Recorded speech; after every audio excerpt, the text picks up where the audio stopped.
มาดำหน้าเองบ่เลยดำซอยพี่น้องเนี่ยซอยพี่น้องซอยพี่น้องซอยพี่น้องอันนี้ก็ได้เอาอยู่นี่บ่รถกะขี่รถทีบมาพี่น้องขี่รถทีบไฟฟ้าเลย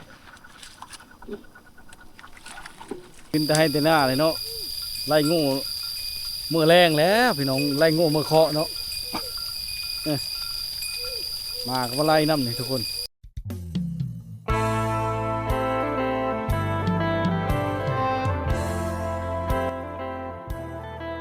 ครับสบายดี FC ทุกคนนะ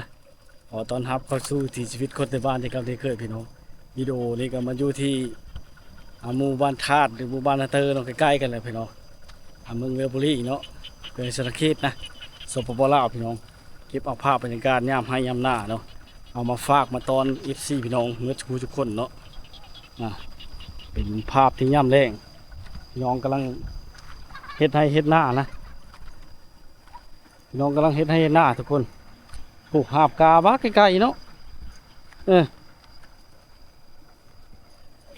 เพราะว่าตะกร้าเราอยู่ไกลอยู่พูนนะเห็นเราหาบมาไม่ไกลเลยทุกคนดำหลายคนก็แล้วไว้ดำน้อยคนก็น่าแล้วนะแต่บางเฮิร์นไม่มีคนกับวันนี้บริไปช่วยกันเนาะถ้าว่าบางเฮิร์นมีคนกับไปช่วยกันช่วยเอาแห้งพี่เลิศนี่เมื่อยแล้ว ว่าชิบะยะอ้อเลยเนาะเมื่อยแห้งเลยเหงาเด็ดมันนี่ผัดเด็ดแห้งเนาะ โอ้ยนั่งพักผ่อนค่ำเลยเจ้าน้อยก็ขึ้นเลยเนาะมันกำลังหาบกาใหญ่ไว้นะทุกคนนะโอ้น้ำลายเลยทุกคนเลยเฮ็ดเทินดำยะเลยได้เป้งเนาะพอมันมีหอยกินข้าวเนาะหอยเชอรี่เนาะหอยปลากว้างอย่างต่างๆเนาะเป็นหาบกามาวักไก่ทุกคนเลยตอนนั้นกำลังคาดอยู่เนาะคาดหน้าอยู่ปุ้นคาดหน้าอยู่ไกลๆนะทุกคนนะค่ำแล้วภาพธรรมชาติกับพี่น้องเลยนี่เราย่ำแรงย่ำค่ำฟังเสียงเกตในห้องเชี่ยวๆนี่คือการปักดำเข้าหน้าปีเนาะของพี่น้องชาวพุทธไทยเขานะทุกคนเอาไปผู้ชายเขานี่จะไปหาบก้ามาไว้เนาะหาบไก่พูนพี่น้องตะก้าเขาอยู่ไก่นี่เนาะหาบไก่อยู่ปกไก่นี่ทุกคนเลยเบิ้งละเศร้ามัดคุณนะพี่น้องหาบตะโกแท้นี่นักขนาดนี้ทุกคนเลยงามแรงเนาะทั้งสิเกตมาหอยกับผู้ฉลาดอยู่เพื่อเยอะหอยนี่เอาเมื่อต้มจีมต่ำพี่น้องเอ้ยกับตำหุ่งเนาะแล้วก็ปุ่นเซฟพี่น้องได้อาหารพร้อมได้ดีดำให้ดำหน้ากันเนาะในยามแรงๆไปนี้เนาะเขาจะไถแล้วก็คาดไว้นะทุกคนนะบ่นี่รถไถเขาจะเอาแห้งกันเนาะผู้นึงจะไถเนาะผู้นึงจะคาดป้าไว้มืออื่นเขาจะมาดำมืออื่นเขาจะมาดำทุกคนมาดำเนาะเฮ็ดแบบนี้แล้วมันจึงทันเลยเพราะว่าเฮ็ดหน้าแบบพี่น้องมาซอยหลายคนทุกคนเพลิดบ่ท่านได้ดำเนาะเขาจะมาซอยเอาแห้งกันนะเนาะบ้านเขตนี่เนาะบ่แม่นเจ้าของหน้าเนี่ยเขาจะเริ่มมื้อแล้วคำสำนีทุกคนเริ่มมื้อมาแล้วเนาะเริ่มมื้อแล้วเนาะชมบรรยากาศยามแรงนะเอาฝากมาตอน FC พี่น้องหมดทุกคนเนาะเข้มผ่าทุกคนวิวธรรมชาติที่สวยงามเนาะนี่แหละเพื่อนว่าบรรยากาศในแต่ละทิศอาจจะบ่คือกันได้เพราะว่าช่วงนี้ช่วงฤดูกาลเฮ็ดหน้าปีเราจะเฮ็ดประจำเนาะฮอดฤดูเดือน7เดือน8เดือน6เดือน7เดือน8นี่เขาจะเฮ็ดประจำพี่น้องแต่ว่าเขตนี้เขาจะเฮ็ดแต่6ปีเนาะเพราะว่าเขาได้น้ำนะทุกคนนะได้น้ำมาแต่ภายหน้าเตอร์เนาะนี่หลังจากเขาเจ้าดำแล้วเนาะเขาเจ้าดำแล้วนะเขาก็มาเป้งน้ำอ้อนะคือจะเป็นน้ำหลายพอบ่นี่โอ้น้ำหลายพอเนาะ เพราะมันลายจนเป้งแล้วเนาะ โอ้โอ้ยบ่แล้วซ้ำเนาะมื้ออื่นพอแล้วนี่ซ้ำแล้วมื้ออื่นซ้ำเช้าแล้วเนาะสองคนบ่เอ้ามีหลายคนบ่เด้อมีหลายคนบ่แม่นบ่ไปช่วยเขาซะก่อนน่ะมีแต่ไปช่วยเขาเฮาคนน้อยแหละแบบเฮ็ดสองคนเลยโอ้เฮ็ดสองไอ้น้องพี่น้องนี่แฮงเต็กแห้งนานแล้วแหละหากเริ่มดำบ่เนี่ยดำได้2 ชั่วโมงแหละหากกระดำมื้อนี้เดียวนี่บ่คือว่าเอาแห้งกันก็เป็นบางคนบ่ใช่บางพี่น้องบ่อืมอืมอ่าอืมคิดว่านั้นหมดโอ้มหอยก็มีเนาะหอยหลายแล้วระเบิดเป็นน้ำทิมน่ะย่านหอยกัดนี้นี่แหละหอยหลายถูกอยู่หันน่ะมักหลายๆนึงเขาดำช่วยเดียวนะ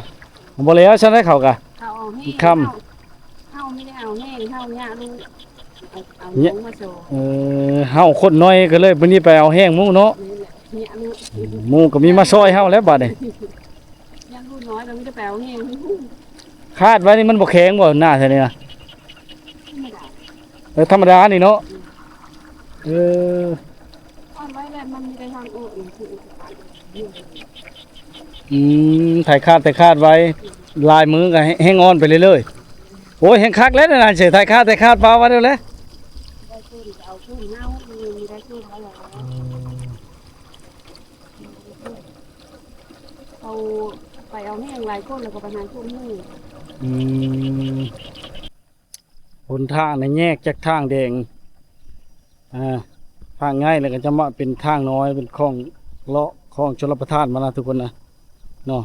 พี่น้องประชาชนเขตนี่เขาเฮ็ดหน้าเป็นประจำเนาะทุกคนเนาะโอ้เรียบแต่ปูนทุ่งหน้าจะกว้างทุกคนว่าเขากำลังดำเนาะแต่ละมื้อแต่ละเว้นเนาะเขาจะแบ่งปันกันเวลาเนาะเฮ็ดในเฮือนเองในจัก3-4 คน4 คนเนาะแต่จะแบ่งเฮือนละคน2 คนเอาไปซอยพี่น้องนะมาเนาะย่ำแรงๆไม่ในเขาจะเริ่มกลับเมื่อบ้านแล้วทุกคนเริ่มกลับเมื่อบ้านแล้วเนาะเอาไปใช่นี่เดี๋ยวจะกลับมาบ้านแล้วผมชมวิวธรรมชาตินะคนพาบรรยากาศย่ำแรงๆเนาะยังดำอยู่ก็มียังลายอยู่ทุกคนเนาะนี่แหละภาพที่สวยงามนะทุกคนนะงามแรงๆเนาะทางใดก็เดิมจะขึ้นมาแล้วแต่รถไถนี่เขาเจ้าจะป้าไปเลยนะทุกคนรถไถเนาะเขาเจ้าจะป้าไปเลยหลังจากเขาไถหน้าแล้วนะเขาป้าเลยนะทุกคนเล่นบอตีนมันเขาจะป้าในคลองนี่เลยสบายเนาะนี่เนาะที่รถไถเนาะลักๆเขาเจ้าก็ใช้รถที่ไฟฟ้าเนาะเวลาก็บ่ค่อยทีบดอกมีแต่ซากเนาะบ่ค่อยได้ทีบมันดอกพี่น้องผู้สาวจะเป็นอยู่บ้านนาเตอร์นี่บ่อยู่บ้านนาเตอร์บ่สิเจ้าน่ะเป็นเลิกเคยสิแล้วเลยบ่ยังมีทะเลวมาดำหน้าเองบ่เลยดำซอยพี่น้องเนี่ยซอยพี่น้องซอยพี่น้องอันนี้ก็ได้เอาอยู่นี่บ่รถกะขี่รถทีบมาพี่น้องขี่รถทีบไฟฟ้าเลยดำแล้วตอนกลางเว้นได้3 มื้อกินข้าวเองบ่หรือว่ากินน้ำข้าวเลยกินข้าวอยู่เฮือนได้ทุกคนจบเลยเนาะย่ามันตอนแรกก็มื้อเพิ่มมื้อมันนะมีแต่มาซอยเดียวชื่อบ่ของว่านี่นะ โอ้ยมาซอยกันได้ชื่อเนาะได้2 คนพี่น้องรถที่ไปพานะไปชาวชิน้อยนี่ก็เมื่อกันแล้วนี่ค่ำเลยโอ้นกกระตุกทุกคนบินนี่เนาะมันนี่ก็เก็บภาพบรรยากาศ เอามาฝากมันตอนพี่น้องมันทุกคนเนาะวิวงามหลายยามแรงๆนะทุกคนนะเนาะเริ่มมาเก็บเนาะลายลี่หอยนี่เนาะเก็บขึ้นต้มกันได้เลิกเลยนะปลาเก็บกองอยู่นี่นะฮะ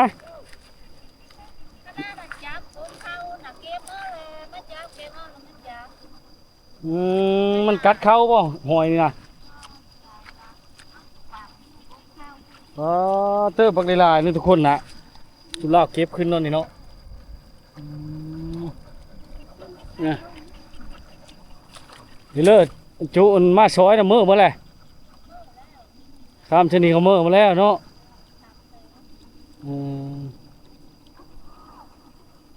เขาเจ้าจะซอยเดี๋ยวนะทุกคนนะมืออื่นก็คือสิแล้วอะไรเลยเนาะ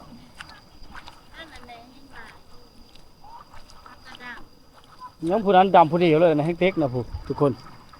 แฮงเต็กเอาย่างอยู่เลยนะเราคือดำผู้เดียวนะ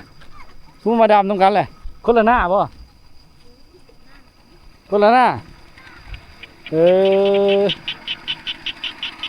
คิดว่าเอาแห้งกันมือกูเฮิร์นโมเมนต์บักเธอเฮาคนน้อยเฮากับบริไปช่อยเนาะ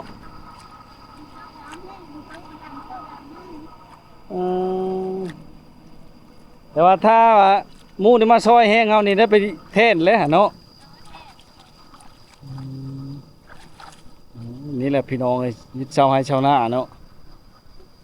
หอยก็บักหลายๆทุกคนเลยหอยกินข้าวฉันได้หอยเชอรี่ฉันเนาะหอยนี่มันกินข้าวกัดข้าวแล้วตอนมันยังอ่อนนี่กัดข้าวแค่เล็กกันแล้วดอก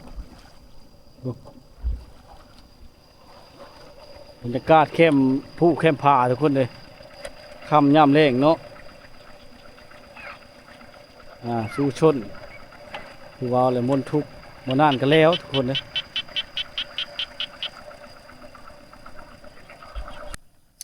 หนทางในแยกจากทางแดง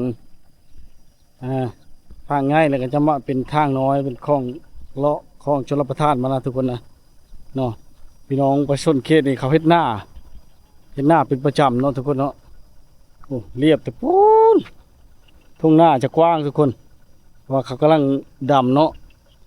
แต่ละมื้อแต่ละเว้นเนาะเขาจะแบ่งปันกันเวลาเนาะเฮ็ดในเฮือนเองในจัก3-4 คน4 คนเนาะเดี๋ยวจะแบ่งเฮือนละคน2 คนเอาไปซอยพี่น้องนะมาเนาะย่ำแรงๆไม่ในเขาจะเริ่มกลับเมื่อบ้านแล้วทุกคนเริ่มกลับเมื่อบ้านแล้วเนาะเอาไปใช่นี่เดี๋ยวจะกลับมาบ้านแล้วผมชมวิวธรรมชาตินะคนพาบรรยากาศย่ำแรงๆเนาะยังดำอยู่ก็มียังลายอยู่ทุกคนเนาะนี่นะภาพที่สวยงามนะทุกคนนะงามแรงๆเนาะทางใดก็เดิมจะขึ้นมาแล้วแต่รถไถนี่เขาเจ้าจะป้าไปเลยนะทุกคนรถไถเนาะเขาเจ้าจะป้าไปเลยหลังจากเขาไถหน้าแล้วนะเขาป้าเลยนะทุกคนเล่นบอตีนมันเขาจะป้าในคลองนี่เลยสบายเนาะนี่เนาะที่รถไถเนาะลักๆเขาเจ้าก็ใช้รถที่ไฟฟ้าเนาะเวลาก็บ่ค่อยทีบดอกมีแต่ซากเนาะบ่ค่อยได้ทีบมันดอกพี่น้องผู้สาวจิเมนอยู่บ้านนาเตอร์นี่บ่อยู่บ้านนาเตอร์บ่สิเจ้าน่ะเป็นเลิกเคยสิแล้วเลยบ่ยังมีทะเลวมาดำหน้าเองบ่เลยดำซอยพี่น้องเนี่ยซอยพี่น้องซอยพี่น้องอันนี้ก็ได้เอาอยู่นี่บ่รถกะขี่รถทีบมาพี่น้องขี่รถทีบไฟฟ้าเลยดำแล้วตอนกลางเว้นได้3 มื้อกินข้าวเองบ่หรือว่ากินน้ำข้าวเลยกินข้าวอยู่เฮือนได้ทุกคนจบเลยเนาะย่ามมันตอนแรกก็มื้อเพิ่มมันนะมีแต่มาซอยเดียวซื้อบ่ของว่านี่นะ โอ้ยมาซอยกันได้ซื้อเนาะ ได้2คนพี่น้องรถที่ไปพานะไปชาวชิน้อยนี่ก็เมื่อกันแล้วนี่ค่ำเลยโอ้นกกระตุกทุกคนบินอยู่เนาะวันนี้ก็เก็บภาพบรรยากาศเอามาฝากมันตอนพี่น้องมันทุกคนเนาะวิวงามลายยามแรงๆนะทุกคนนะเนาะในยามแรงๆแบบนี้เนาะเขาจะไถแล้วก็คาดไว้นะทุกคนนะบ่นี่รถไถเขาจะเอาแห้งกันเนาะผู้นึงจะไถเนาะผู้นึงจะคาดป้าไว้มืออื่นเขาจะมาดำมืออื่นเขาจะมาดำทุกคนมาดำเนาะเฮ็ดแบบนี้แล้วมันจังทันเลยเพราะว่าเฮ็ดหน้าแบบพี่น้องมาซอยหลายคนทุกคนผู้เลิกบ่ทันได้ดำเนาะเขาจะมาซอยเอาแห้งกันนะเนาะบ้านเขตนี่เนาะบ่แม่นเจ้าของหน้าเนี่ยเขาจะเริ่มมื้อแล้วคำสำนีทุกคนเริ่มมื้อมาแล้วเนาะเริ่มมื้อแล้วเนาะชมบรรยากาศยามแรงนะเอาฝากมาตอน FC พี่น้องหมดทุกคนเนาะเข้มผ่าทุกคนวิวธรรมชาติที่สวยงามเนาะนี่แหละเพิ่นว่าบรรยากาศในแต่ละถิ่นอาจจะบ่คือกันได้เพราะว่าช่วงนี้ช่วงฤดูกาลเฮ็ดหน้าปีเราจะเฮ็ดประจำเนาะฮอดฤดูเดือน7เดือน8เดือน6เดือน7เดือน8นี่เขาจะเฮ็ดประจำพี่น้องแต่ว่าเขตนี้เขาจะเฮ็ดแต่6ปีเนาะเพราะว่าเขาได้น้ำนะทุกคนนะได้น้ำมาแต่ภายหน้าเตอเนาะนี่หลังจากเขาเจ้าดำแล้วเนาะเขาเจ้าดำแล้วนะเขาก็มาเป้งน้ำอ้อนะคือจะเป็นน้ำลายพอบ่นี่โอ้น้ำลายพอเนาะเพราะมันลายจนเป้งเนาะ โอ้ยบ่แล้วซ้ำเนาะมืออื่นพอแล้วนี่ซ้ำแล้วมืออื่นซ้ำเสาแล้วเนาะ2 คนบ่มีหลายคนบ่เลยมีหลายคนบ่แม่นบ่ไปช่วยเขาซะก่อนน่ะมีได้ไปช่วยเขาเฮาคนน้อยเลยแบบเฮ็ด2 คนเลยโอ้เฮ็ด2ไอ้น้องพี่น้องนี่แห้งเต็กแห้งนานแล้วแหละหากเริ่มดำบ่เนี่ยดำได้2 ชั่วโมงเลยหากระดำมื้อนี้เดียวนี่บ่คือว่าเอาแห้งกันก็เป็นบางคนบ่ใช่บางพี่น้องบ่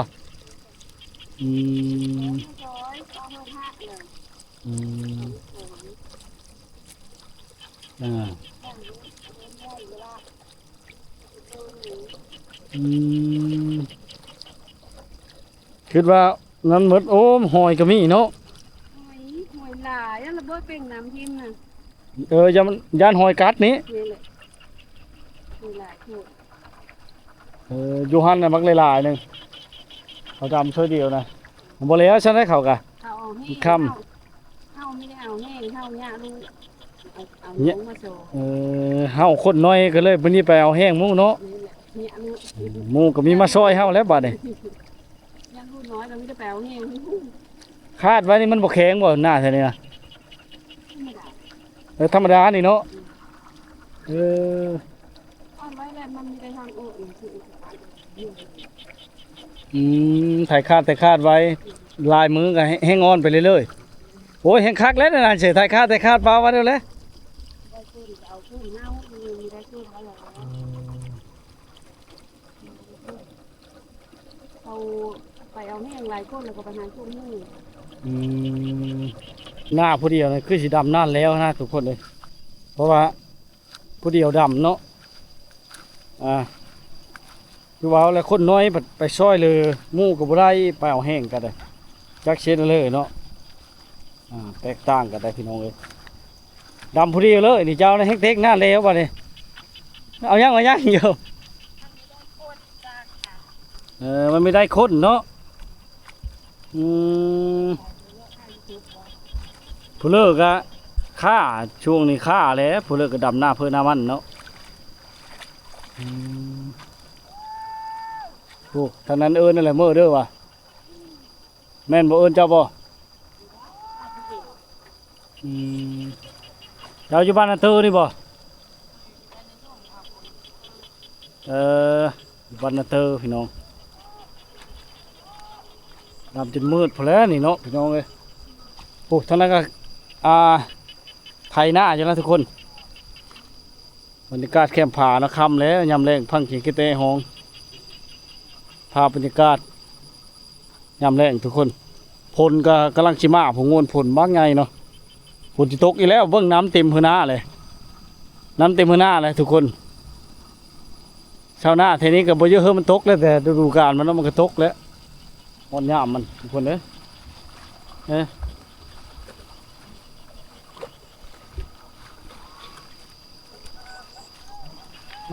คือชิลกได้ลายมือเลยกาเนาะได้ชามมือเลยโหมันจนเงาะมันจนขาวหมาแล้วขาวมาแล้วเงาะมันโอ้ยพอแห้งกับมาแล้วดำพอเดียวนี่แล้วอยู่แล้วเนี่ยเขาเดียวนะ ยังเฮอเดียวนี่เคยเฉลียวเลยแต่ก้าวไปเอาแห้งมู่บ่ เกินกระจาง จ้างเอา ไม่เคยเอาแห้งจ้างเขาวิมาแล้วกันแล้ว มันก็เป็นบางจุ่มคือกันเนาะมีแต่พี่น้องกันบ่อนเขาไปช่วยกันหลายๆคนนั่นนะ อันเขาเคยไปคนเดียวแล้วไปคอยแล้วค่อยไม่เคยไปแล้วก็ไม่ไปเขาคนนี้มาแล้วช่วยกัน บ้านน้ำเกลือเมื่อสะพอนยังประทันได้ดำอยู่ทางไหน มุกกระนั่นมันขายดี น้ำพ่นทางกระตกนี่กาจะเยอะแล้วพอดำเลยดำผู้เดียวเลยผู้นี้ยังเต็กพี่น้องเอ้ยเอายั่งเลยผู้เดียว กระดังผู้หญิงคนนี้แหละ ป้าโน้มเยอะหอยนะนั่นแหละอยู่หันกองกิเพ่งอยู่หอยแต่มีแนวเชื่อฮุบเมื่อแล้วเขาเอามื่อต้มแล้วก็จิ้มอะไรก็ตำเชื่อกระปุ้นตำจะมีแชบขึ้นแต่ให้แต่หน้านี่พี่น้องยังได้ไปเอาโง่เนาะเอาโง่เมื่อพุเนาะน้องเอ้ยนี่แหละจะไปทางไหนทางนี้บ่ทางนี้เนาะอันนี้เป็นแม่โคนมันพี่น้องหลังจากดึงไปเลยเนาะแล้วมันก็รูมๆมากเลยได้ถูกเยอะๆมากทุกคนนี่เนาะลังเยอะๆมาโลดนี่ดึงแม่โคนมันไปแล้วเนี่ยขึ้นแต่ให้แต่หน้าเลยเนาะไล่งูเมื่อแรงแล้วพี่น้องไล่งูเมื่อเคาะเนาะมาก็มาไล่น้ำนี่ทุกคนเยอะๆไปเนาะไปแล้วพี่น้องอันนี้ก็ได้ทางยางน้ำชุนคลองชลประทานชื่อพี่น้องทางยางนี่มีแต่ห่อแต่โหพายนาเตอร์พานบรรทัดเนาะบรรณยมบรรณเอะฮอดบ้านแก้วิไลก็หมดได้ทุกคนชิปปลายกิโลเท่านั้นเนาะและทางนี่ก็พี่แต่3 เมตร 50หรือ4 เมตรหนึ่งได้ลีกกันก็ยากพี่น้องเฮ็ดพอได้ฉุกเฉินชื่อเนาะโอ้ไล่มาแล้วทุกคนไล่โง่เมื่อแรงเนาะไล่โง่เมื่อเคาะบรรยากาศยามแรงเนาะมามันก็ซอยเลยทุกคนเนาะมามันก็ซอยไล่งูนี่เนาะมันเห่าปองงูเข้าเนี่ยทุกคนเลยบ่จบลายมาเขตชนบทเนาะมันปองงูเข้ามันสบายเนาะมันเห่าน้องๆงูก็ลุมๆมามันจะเป็นมันหูความกันนะทุกคนนะนี่ไล่เขาเยอะๆเนาะหลังจากจูงเข้าตัว1 2 ตัวแล้วเนาะจูงแม่โขนนะแม่โขนเนาะภาษาพุทธไทยฮะเนาะแม่กกเขามันนะพี่น้องถ้าว่าจูงแม่นั้นไปแต่เวลาไล่มันจะลุ่มไปเนาะมากัดช่อยไล่นำทุกคนเอ้ยยามค่ำเนาะนี่แหละขึ้นแต่ให้แต่หน้ายังต้องกันมาไปเอาโง่เนาะขึ้นไปเอาโง่ที่ผู้ไวไล่เขาเคาะไล่เขาแรงทุกคน